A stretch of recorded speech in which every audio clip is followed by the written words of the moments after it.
রাতে রুটির সঙ্গে খাওয়ার জন্য নিরামিষ বাঁধাকপি।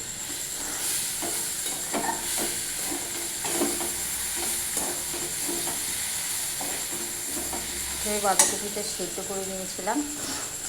তারপরে আমি কড়াইতে তেল দিয়ে আলুগুলো ভেজে নিয়ে মশলা কষিয়েছি। মশলার মধ্যে জিরে বাটা,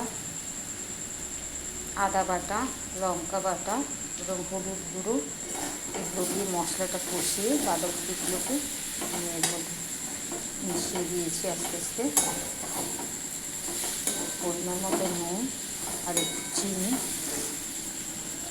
এবার নামানোর আগে আমি একটু ঘি আর একটু গরম মশলা দিয়ে নামিয়ে নিই।